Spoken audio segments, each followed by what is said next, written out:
我们说一下这个过敏性鼻炎。过敏性鼻炎的症状就是打喷嚏，就是鼻子痒、打喷嚏、流清鼻，这是个情况。这个我们有些眼睛痒啊，就这个症状只有这些。这个基本治法啊，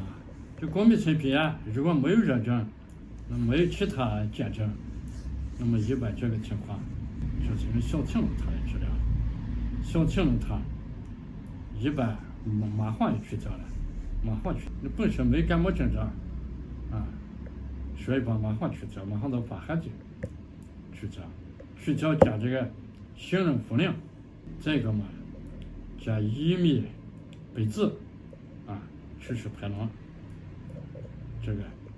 但是有些人嘛，如果手脚冰凉啦，上怕冷，有这症状，因为他现在你看打喷嚏的时候湿气身体很旺，还流清水，结合这个情况，要温阳利湿的药，也去喝真武汤，加白芪、附子、生姜，这是一个解法。但这个病嘛治起来，总是来治病那个见证多的很，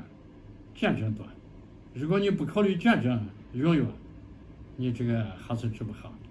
见证我们想讲技巧，这种情况你看，虽然过敏性鼻炎、打喷嚏、流清鼻这个事情，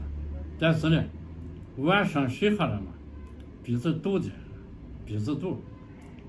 这个鼻子堵啊，一般就认为是慢性鼻炎，所以这个过敏性鼻炎也有，慢性鼻炎也有了。这个有慢性鼻炎长期鼻子堵的人，